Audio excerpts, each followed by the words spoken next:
recette que vous allez voir est une recette personnelle qui se situe entre le graton bordelais et les grillons charentais.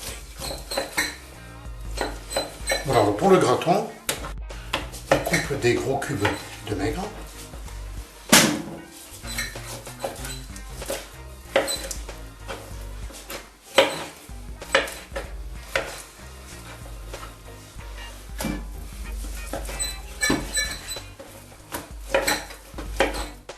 Pour le graton, dans la fabrication que je vais vous faire voir, on va couper le gras en lanières, comme ceci. On taille des lanières que l'on va garder et mettre au sel avec la bâche. Voilà, un morceau de lard qui seront hachés ensuite à la plaque, la grosse plaque du broyeur.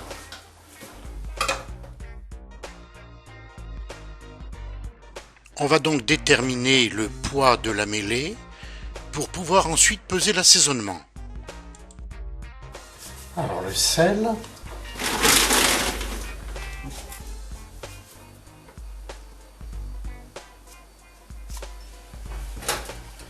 Ensuite le poivre.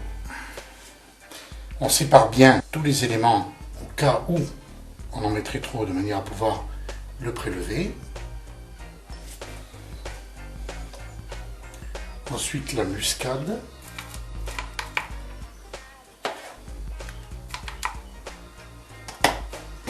Puis l'épice.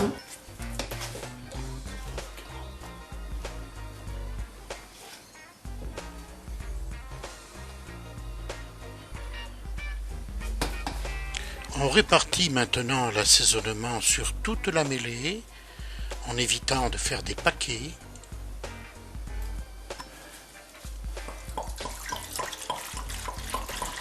On pèse le vin blanc.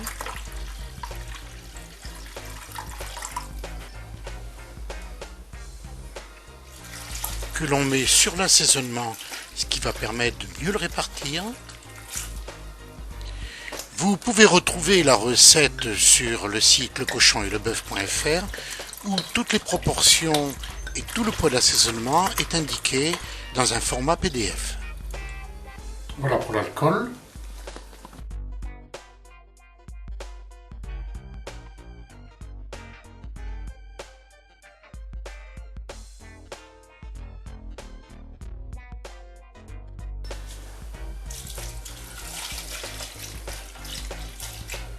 Voilà. Donc maintenant, on va donc mélanger soigneusement l'assaisonnement à toute la mêlée de manière à ce qu'il soit bien réparti et mettre au sel au moins 72 heures.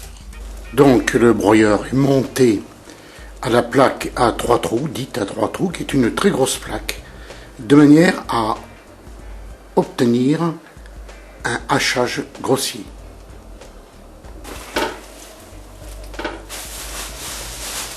À la mise au sel, on a mélangé le lard, la gorge et les morceaux de maigre.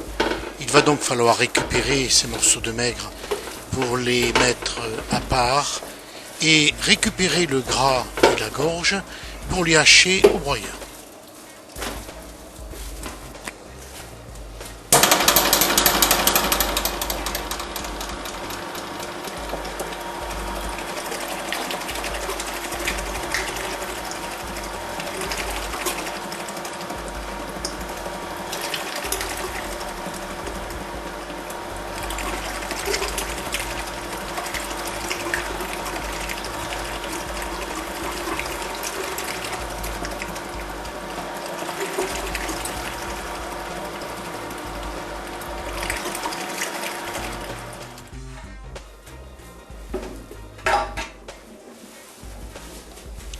On va donc mettre maintenant le hachage dans la marmite avec un peu d'eau pour éviter que le tout attache au fond de la marmite.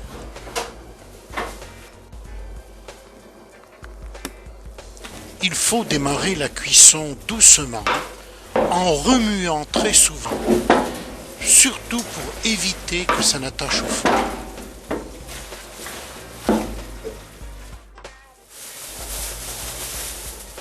Il ne reste plus maintenant en aromates qu'a pesé l'ail et a préparé un bouquet d'aromates que l'on va mettre dans ce que l'on appelle un bas ou encore une chaussette qui permet de récupérer l'ensemble de ces aromates après cuisson.